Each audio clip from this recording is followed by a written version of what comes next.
This is an oral history interview today with three people living in Trinidad, Colorado, who have been very active in the community. Their names are Jack Vallejos, Georganne Vallejos, and Yolanda Romero. They will tell us more about what their particular activities have been. The interview was done on August 27, 2018, at the Southern Colorado Coal Miners Museum in Trinidad. It is part of a project to document, preserve, and share the experiences and contributions of Hispanics in Trinidad and Las Animas County, organized by the Southern Colorado Coal Miners Museum and the Latino History Project based at the University of Colorado, Boulder.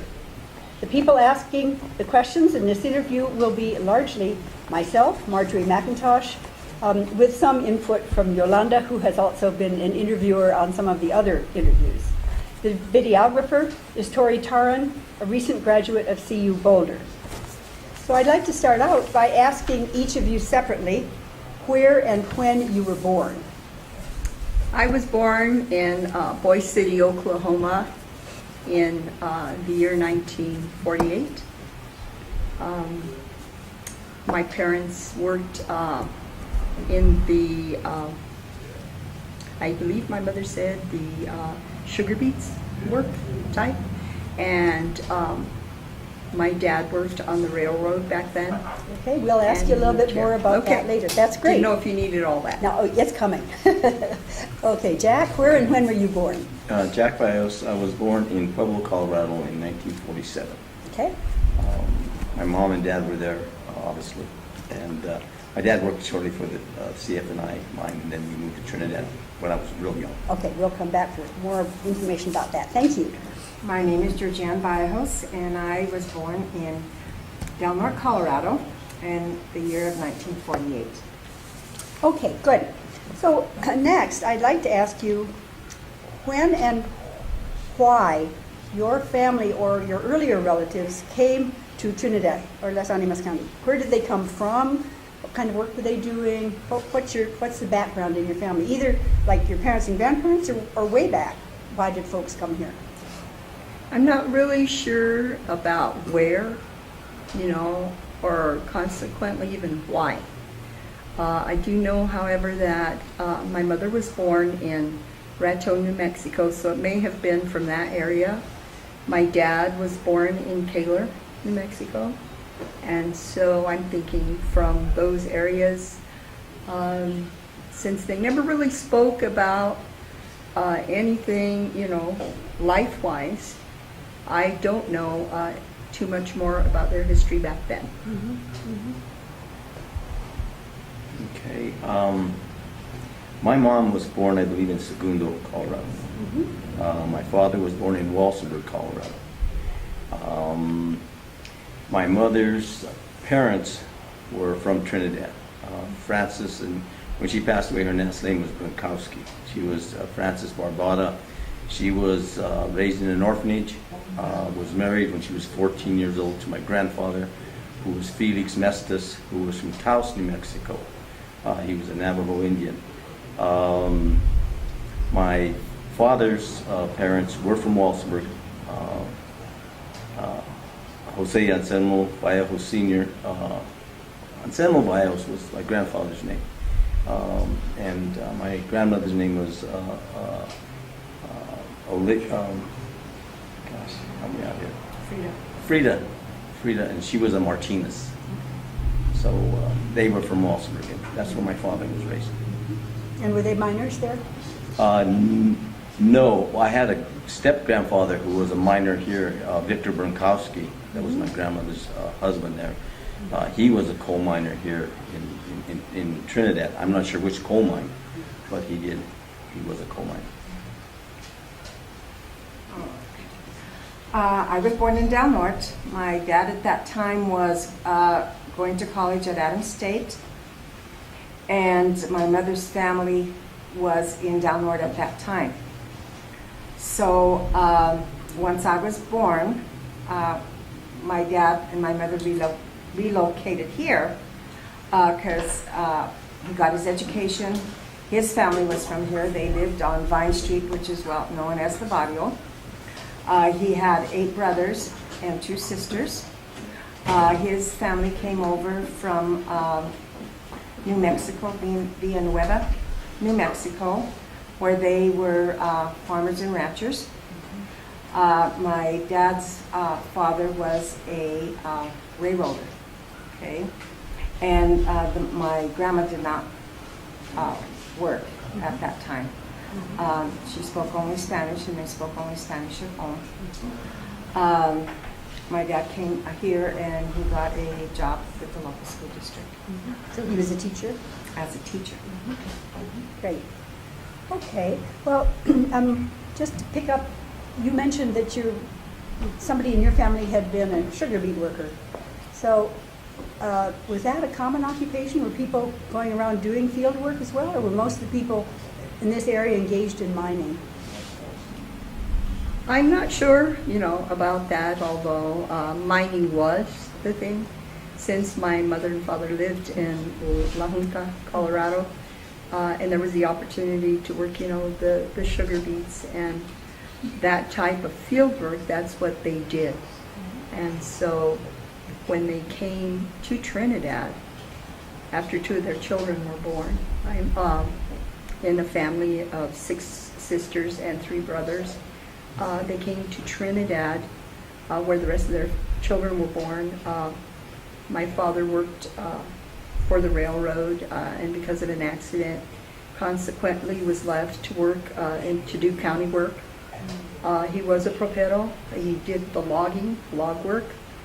And that basically was his job. My mother raised us 9 children, and I was a stay-at-home mom at that time, took care of her children.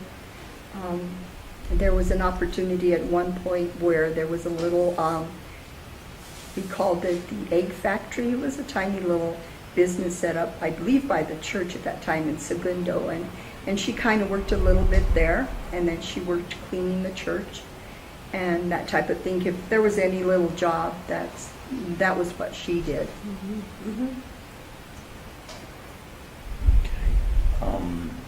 What's the question? Well, we sort of moved over into what kind of work did these earlier folks do? And I guess also, did the women have jobs, or were they mainly at home? Of course, being at home was a job too, a lot of hard work. Great job. Paid job outside, or were they mainly home? My father was a retired serviceman, but he retired from the National Guard, but he did over 20 years of service for the military. He was in the Army and in the Navy when I was younger. Then he came back to Trinidad and started working here in town. He worked with both the city and the county for several years. My mother, I'm real proud to say, I think she was one of the first business Hispanic women in Trinidad. She was a beautician, and she opened a beauty shop here on First Street. It's called the Cosmetic Beauty Shop. She purchased the beauty shop from a woman that was named Mrs. Whitehead, and it was a unique setup because there was an apartment in the back, and that's where we lived. So we actually were raised in, my sister and brother and I, and we were raised in the beauty shop. And so, but I was very proud of my mom. She did a wonderful job, as well as my father for retiring from the military. But that's primarily what they did. My dad was the only one out of all 10 children to go to college and graduate and get an education. However, his brothers, had one brother that did work for the mine, my Uncle Reuben, who is now at the VA in Walsenburg, and he is 95 years old, and he has a wealth of information about the area and living in the barrio and how they grew up, and how they could not speak Spanish at school. They had to only speak English. And most of the community was poor at that time. We grew up with a lot of people in the barrio, but also there was other nationalities and stuff that were in the area that they were also poor. And he always tells a story about when they would have to take their lunches to school and how they would want to trade him for his tortillas That is, Mom would pack in his lunch. My mother was raised in the valley. This is San Luis Valley. San Luis Valley. Her father was Moses Pacheco. He was a pretty wealthy rancher in that area. He did come to Trinidad, moved to Trinidad, and he ran he bought some land down in Model. They raised sheep down there. He also owned several businesses here in the area.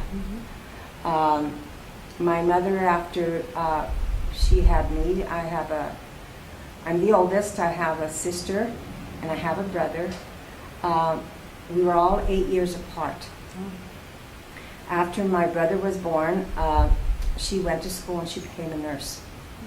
Okay, so her profession was nursing, and my dad was an educator. He taught school, started off in North Garcia, I believe, and then he taught, I think, he was at Rice, and then at the high school. He became a counselor, and he was a coach and a teacher and a counselor until his retirement.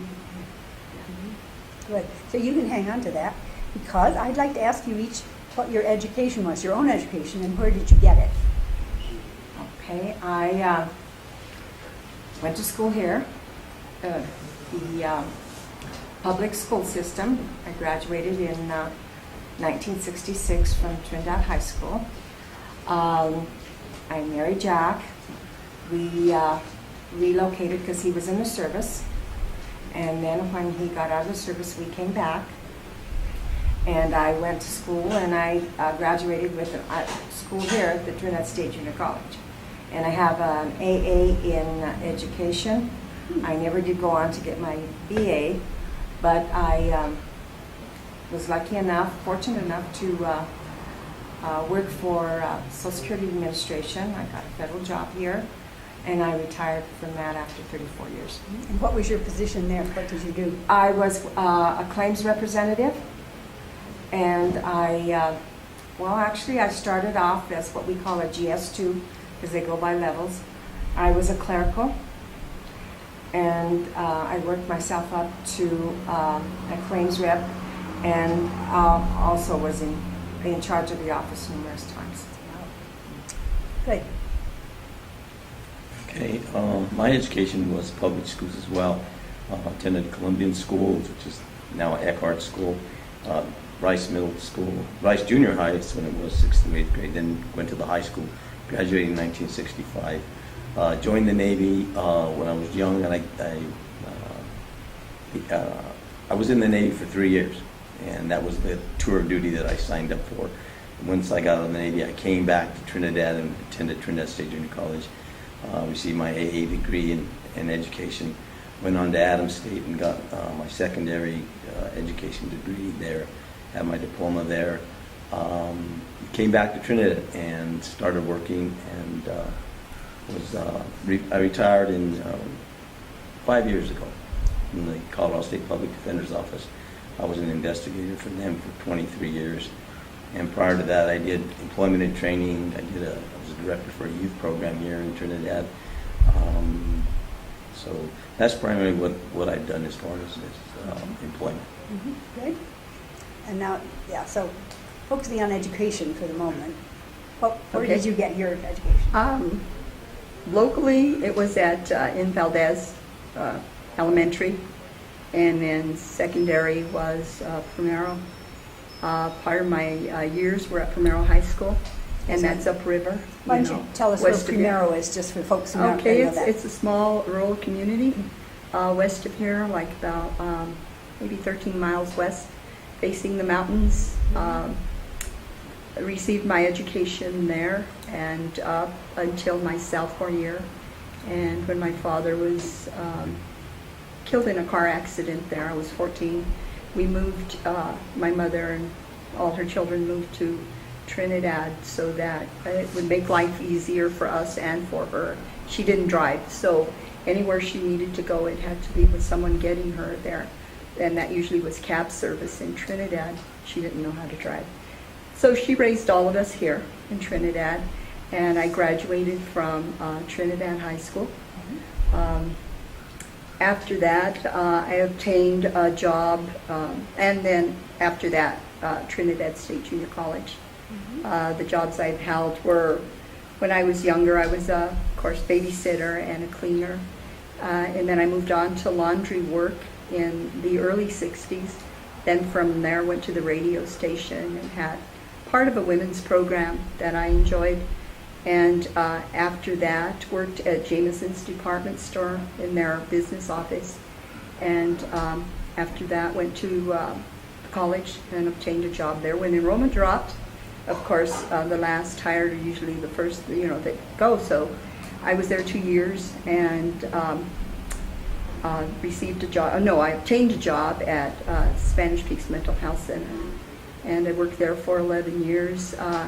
At that time, it's around 1993, the mines are closing, and so I thought, we need to do something, either move or try something, something else. And so the business opportunity at our retail liquor store became available, and so Mike and I, together with our girls, decided that that might be something that we could try, although we knew nothing of business. But we thought, well, it's either that or leave. And so we chose to stay, work hard, get the business going, and we've been there 38 years now. And so that's our work today. And besides that, our community service, whereas most of our education has been received. Several of you have mentioned, each of you, I guess, mentioned Trinidad State Junior College. Oh, that's what it's called now. How important do you think that was, having a college right here locally, compared to people who would be in a community that might be similar in other respects but didn't have a college? Do you think that really helped the education of the opportunities for local kids, or was it not a particularly big deal? I think it's helped to have our college here, and in days past, enrollment was tremendous, and our college did well. And over time, they've had to adapt and change some things, and I saw that when I was laid off, in the 70s. So they strive to maintain, and so it's been good to have our college here, I believe, for our students here. Before you go on, so at the time that you were finishing school, or at the time when you decided to go to Trinidad State, were there a lot of other young people from this community doing the same thing, or were a lot of the students coming in from other places? Was it largely a commuter college? Who was at the college when you started? At the time I went, and it was after I was married some years, and we had our daughters. So I went to college later than, students I graduated with. So at that time, there were a lot of foreign students at the college. There were a lot of local students and outlying students from the outlying areas like Raton, Walsenburg, and the surrounding county. So that's what it was back then when I chose to go to, finish my education at the college level. Jerry, what about you? What was happening at Trinidad when you were there, and how important do you think it was to the education opportunities for the kids? As I mentioned, when I got out of the service, maybe I came to Trinidad, and Trinidad State was, matter of fact, I got an early out to attend college. I had the GI Bill, and so when I came back, that was a great opportunity for me. I don't think I would have had that opportunity had I not gone to the service. And then the convenience of having the college here was wonderful. We were married at the time. We were young students and soon become parents and so forth.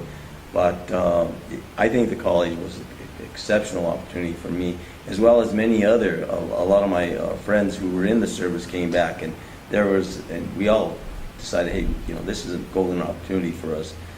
Again, with the GI Bill, and then like Yolanda alluded to, there were students from all over. I mean, they had students from all over the world here in Trinidad. Locally, there was just kids from everywhere. When was that roughly? I started school in 1968. Okay. Yeah. and it was busy. It was a lot of students there at that time. What about you, Georganne?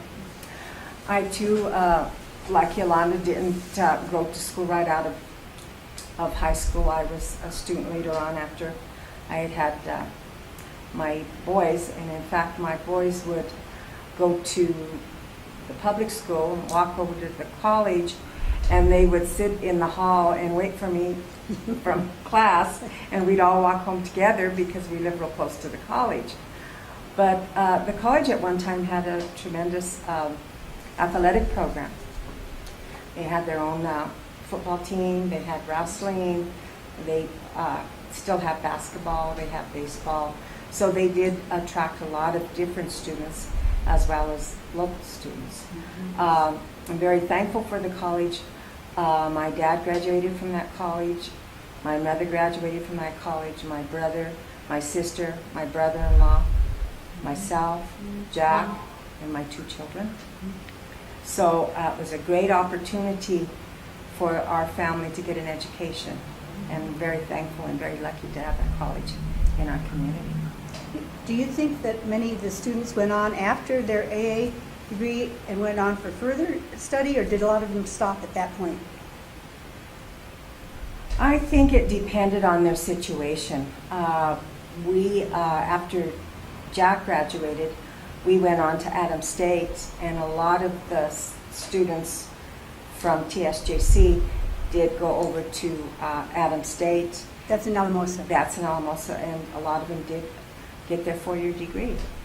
So, and some, because of certain circumstances, maybe couldn't, or maybe they just needed a 2-year degree, because there was a lot of 2-year degrees that you could get, that you could go on and get some real good employment.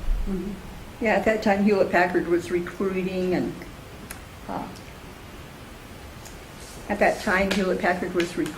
and technology was on its way, and so a lot of those students were recruited, sought out and recruited from the local college. And were there a lot of Latino students at the college when you were there? Do you think that's been equally important for them as for the Anglo background kids? At that time, I'm not sure.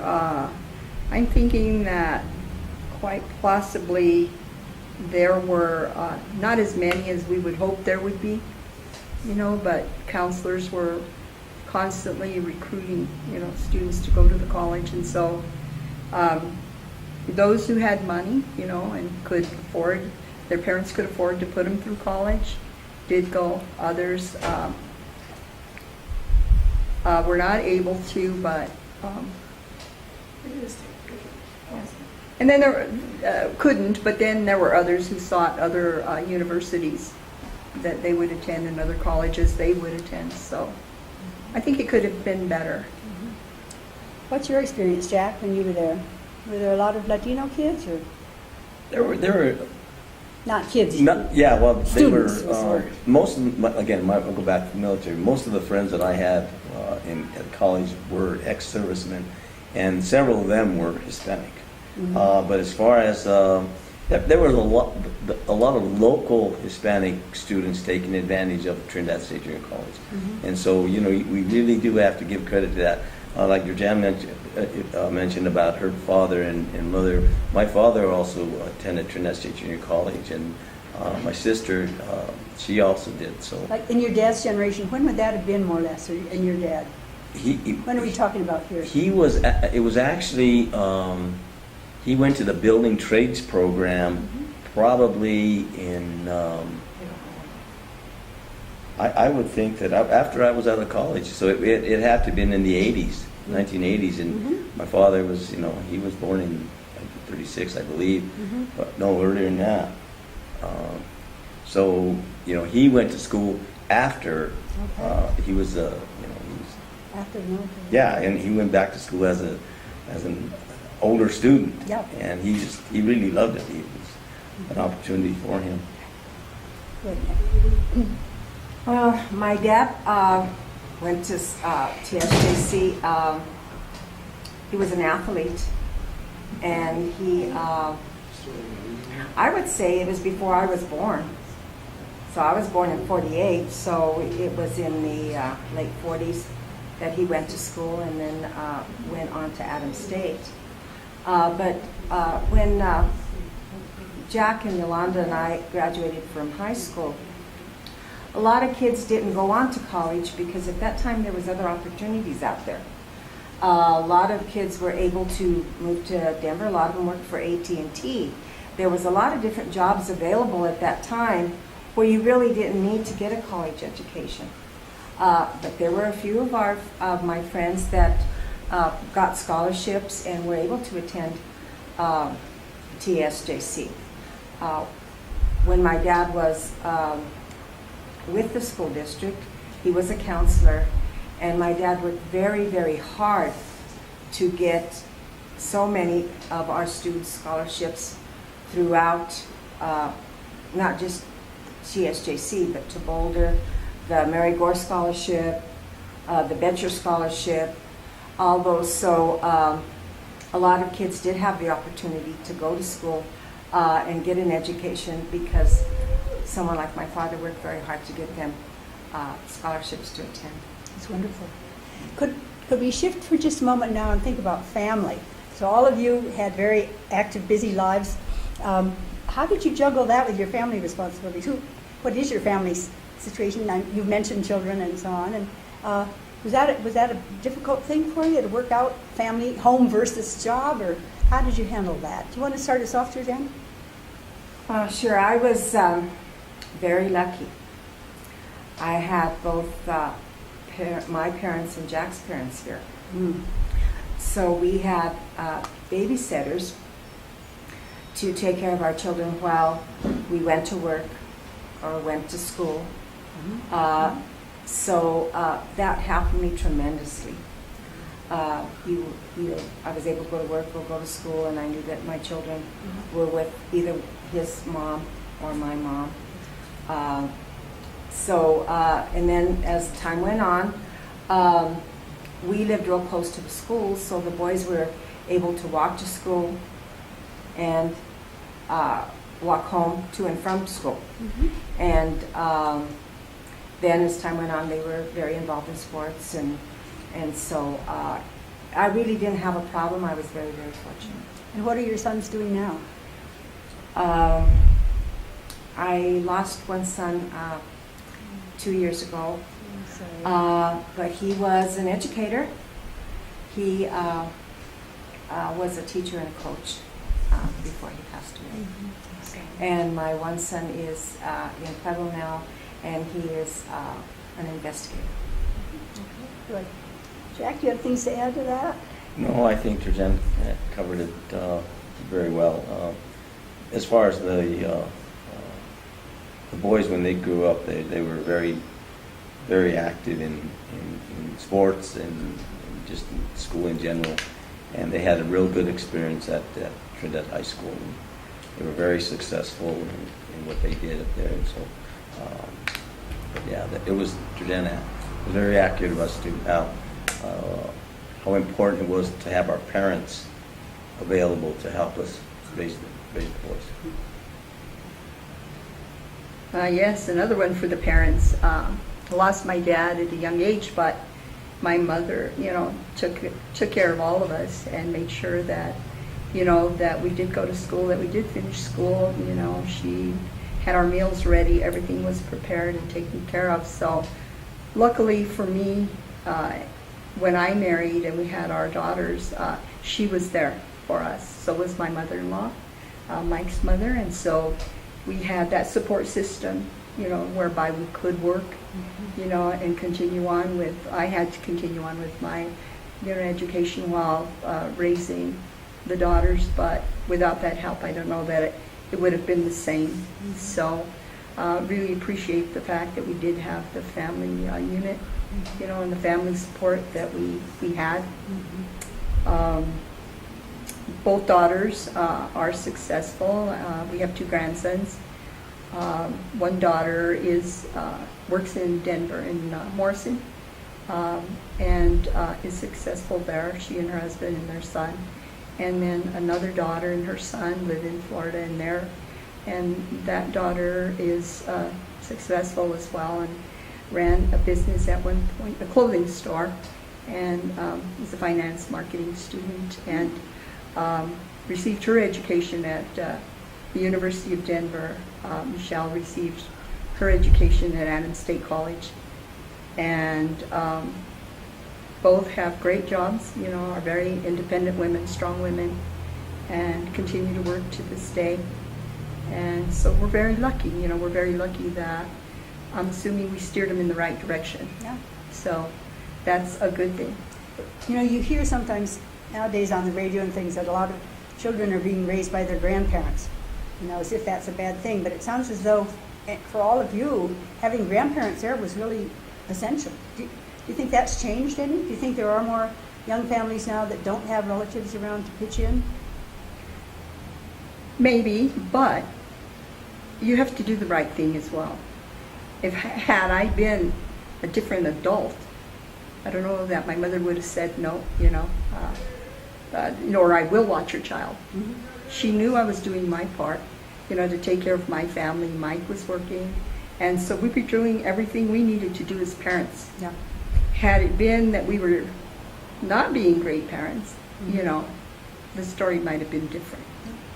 But, they helped us because we were helping ourselves. So that was a great help. I wanted to kind of expand on a little bit. Both Jack's and my parents were there to help take care of the kids while we were at work. But grandma was also in the household. And she was, they used to call her Grandma Koski. And I am very thankful that she was there to be with my boys when they were little, because I think she taught them a lot of respect for elderly people. Okay, they would get up and open the door for her when somebody came in. They would greet them. She would play checkers with them. She would watch them, and I think that kind of family unit was so important. Yes, now a lot of grandparents are raising their children because maybe the courts have placed them there, or maybe because the children's parents aren't actually raising their children, so they go live with the grandparents. Fortunately, our situation wasn't as a result of those things. For the rest of our time talking together, I'd like to ask you about your roles in the community, because I know you've all been very active. I'd like to have you talk a little about what sorts of things you've done, where you think those groups have made a contribution. Why was that work necessary? What's the function of the kinds of group activities that you've been involved with within the way the town of Trinidad functions, or the county?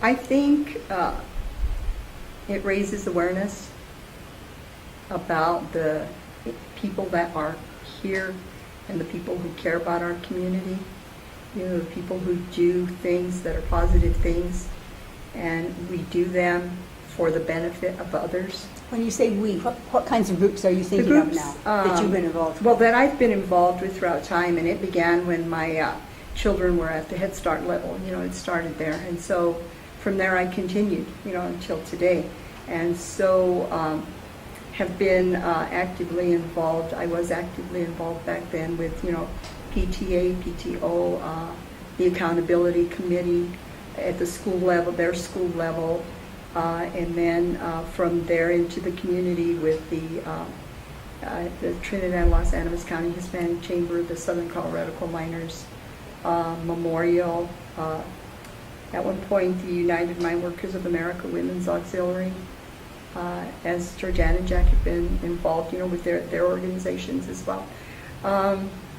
Because they are groups whose mission statements that I believed in, like supporting education and giving out scholarships, working to help Hispanics, in the community, serving as role models for community commitment and service.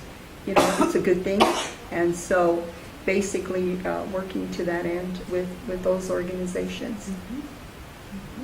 And as I understand it, you were not only involved with the Coal Miners Memorial and with this museum, you kind of helped, you were active in the fact they happened at all, right? Yeah, it takes a total group, you know, and a total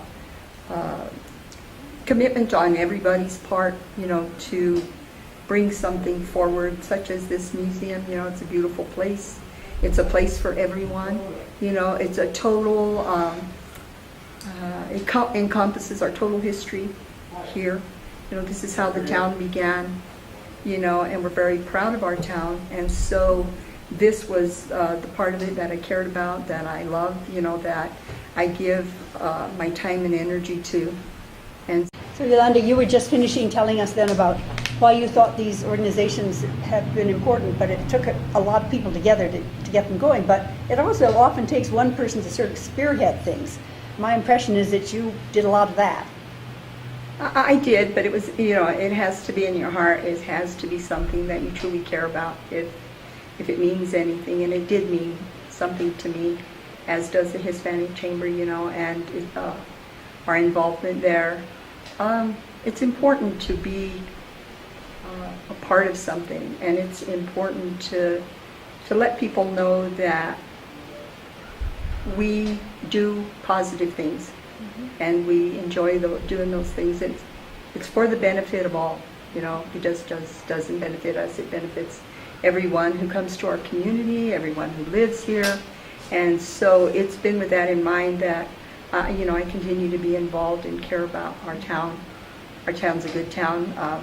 Our daughters, one attended the parochial school, one attended the public school, both good school systems, you know, both did well. And we went to school here. Mike went to parochial, I went to the public school system. And so great educations by the teachers we had, you know. And so from that, after that, got involved, you know, in the community, and have been involved ever since, politically and otherwise, you know.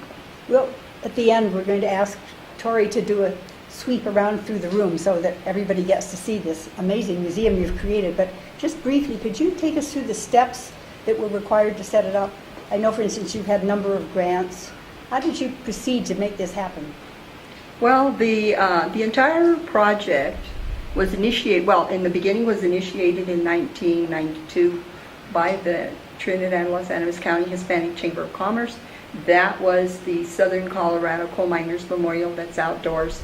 That came about through their efforts, of which I was part of their board, and that board decided that that was something we could bring to the community and to offer something to the town, whereby it would recognize the history of this town.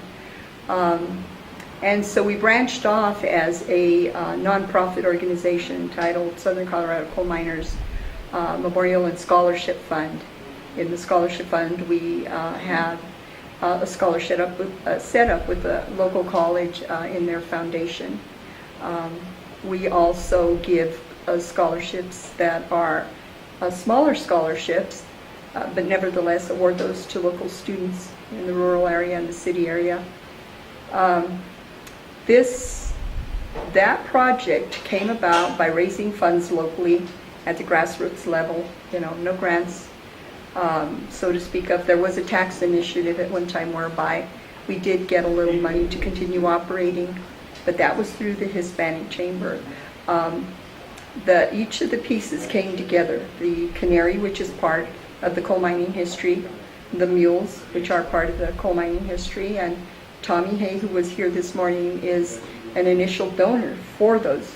He wanted to see the mules here, and so we got them here and donated one more mule to make it sort of a family look. And so we did that. And in 2013 was when this building became available. Nobody was in it. It was trashed. We tried to find out, you know, what would it take to at least inquire about this building. We found out from the city that, you know, who to contact. So we started with the mine workers. We started initiating the process to see if we could get the building. And the woman said, who's the owner of the building, she and her estate, that if we took it as is, no strings attached, she would donate it to our nonprofit.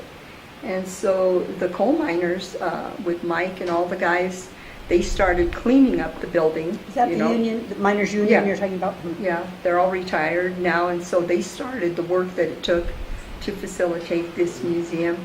Of course, the portraits were purchased by the city and donated to the museum. The black and white photos were donated by the Colorado State Historical Society. And then the students of Denver University unearthed all the artifacts here and cataloged them and donated them here. And then now we have publications that were written by a local writer. He donated those here so that we can generate some more funds for the building. And we were able to get a grant to stabilize the east wall. And so that was finished this year. And what we'd like to see on there is a mural, the length and width of that wall that depicts the entire history of Trinidad with coal mining, with ranching, farming, wildlife, the forests, the lakes that we have here, just the beautiful scenery overall, the Highway of Legends, the scenic Highway of Legends, and that's in the making, and our signage, as well as we would like to coordinate and make a sort of little theater back towards the area near the Chronicle News, where it would be a little theater or something where people could come and perform or sing, and just make it more attractive to the town and utilize the entire area. And with art space coming here, it'll all tie together and be a nice area downtown. Great. That's just so impressive. Jack, what about the two of you? You've done a lot of things in the community. Could you tell us what sorts of projects or organizations you've been involved with and why you think they made a difference? Well, coming back from Adams State, I was able to secure employment with a group called Social Advocates for Youth. And I was one of the directors and became the director for 7 years. And we worked on that. We had a Big Brother, Big Sister program. We had educational programs. We had arts and crafts, sports programs and stuff. It was a very nice place for kids to show up and come and we would be there for them and help them. Summer programs, we'd take them camping, swimming, and do those kinds of things. For a lot of the kids, they didn't have that opportunity, so it was really, I really enjoyed that. However, the funds became very difficult to continue the program. And then I became involved with employment and training with the CETA and the Job Training Partnership Act. I did that for about 12 years, different programs in both Los Alamos and Morfino counties. I was able to help kids go to school, adults as well. And one of the best things that we did through that program was we had what we called the Comprehensive Competencies Learning Program, where we would take students and do a basic education testing on them to find out where their strengths were, or where their weaknesses are at. And then we made that part of the program to have them do educational things as well as employment.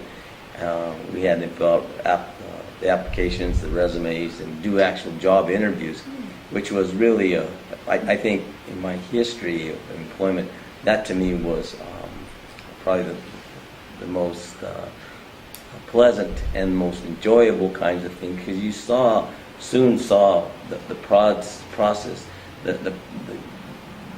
their progress was just amazing. So I enjoyed that.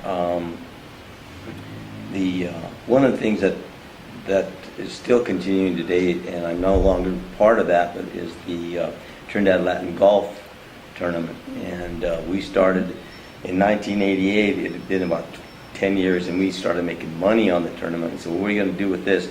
So we started doing scholarships. And then today they're continuing doing the scholarship. It's an annual event, second week in June.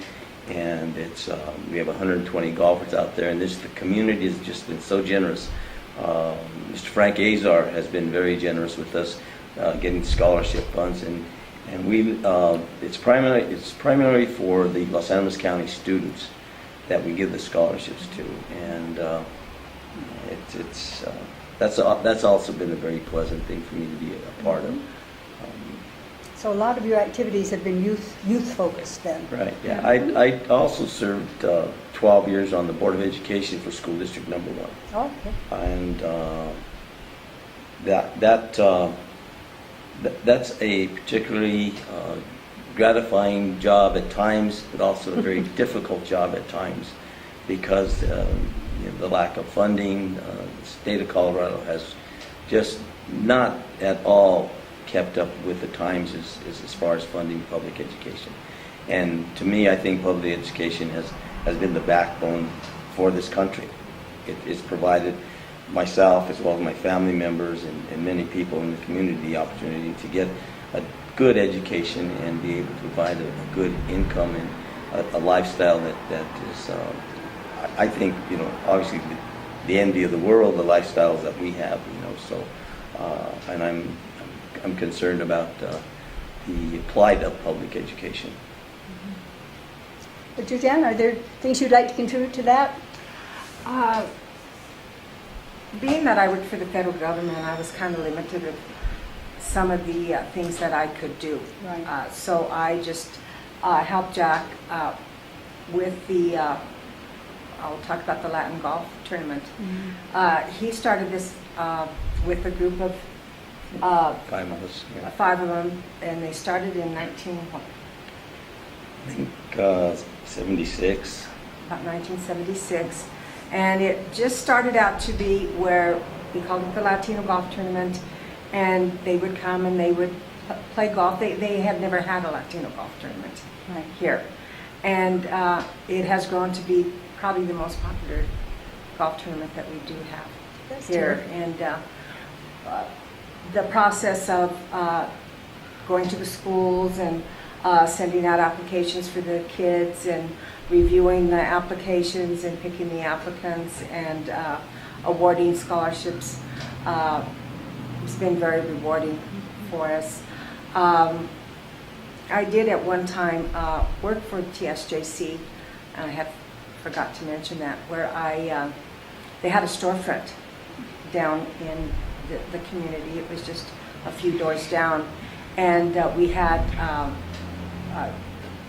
GED programs and English as a second language programs, and I did workshops for the local women in the community, and that was a program that I really enjoyed doing that, and helping a lot of the Hispanic men and women get their GED and expose them to a lot of different fields in education. None of you has mentioned any political involvement. Have the political parties been active here in Trinidad? Do you think they've had any positive impact on the community? I was involved with the Democratic Women's Group way back. Well, it's been a while now that it disbanded, so as far as I know, there is no, the Democratic Party remains intact, but that group does, I don't think they no longer exist. But I ran for,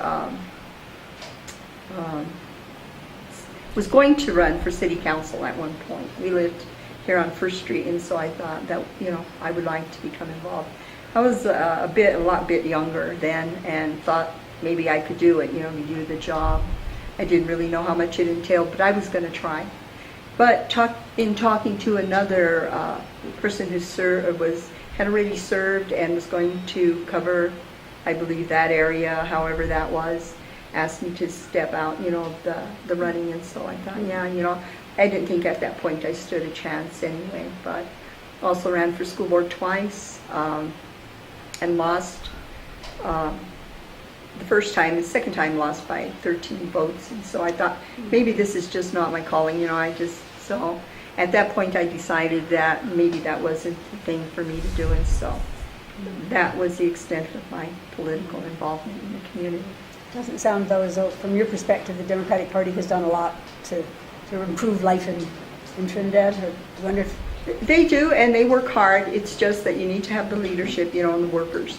And we do at this point, and we're working on it. I'm involved as a member of the group right now, and we'll see where it goes from here. We all need to be involved. We believe in the voting system, in our country, and so, involvement is key. And what about the Republican Party? Maybe Jack, you could fill in it. Are the Republicans active in this area, or is this a pretty heavily Democratic community? At one time, it was 80%, I just top of my head figure, but it was Democrat. I mean, it was very, very few Republicans who were elected. However, now I think the Republican Party has become pretty active, and they've got some active people, and they're getting pretty strong. The election coming up in November, I think it's going to be difficult for the Democrats to be as successful as they've been in the past.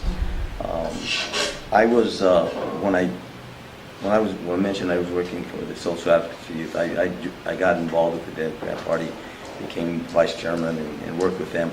However, when I got the job with the state of Colorado, I was told that I couldn't participate in that any longer. But I'm talking about Democratic parties. My grandmother, Frances Bukowski, was a staunch. I mean, she was politically active. I tell this story very proudly that I was 16 years old and she would get me out of school to drive people to go and vote. So she instilled in me the importance of voting. And today, if there's anything I can do to encourage students, young people to register to vote and get out and vote your heart, vote your conscience, vote for what you believe is the right thing to do, and not only locally but nationally. I don't want to get too politically opinionated at this point, but I think what's going on in our country right now is it's very difficult because I think we see divisions that are unnecessary, and I think there's we all know that when you take a look at it, we're all more alike than we are different, and people from all walks of life should be contributing to what our society is. And so I think that America will survive and do what we need to do, but I think it's going to take the participation of all of us to get out and vote. I think that's a good way to end. And unless Georganne, do you have something you'd like to add to that? No, because I was never able to get politically involved Because of your work. my job. Well, I think we're very indebted to the three of you for being willing to talk with us. This has been a fascinating interview, and I'm not from Trinidad, but even so, I feel grateful to all of you for what you have done for the community. You've contributed in many different ways, and this community is a better place for what you have done. Without your input, without your energy, your vision, a number of things would not have happened, and a number of people would not have had opportunities that you've made available to them. So I give you my congratulations and respect for what you've done. So thank you for talking with us today. Thank you. Thank you. Thank you for having us. Thank you.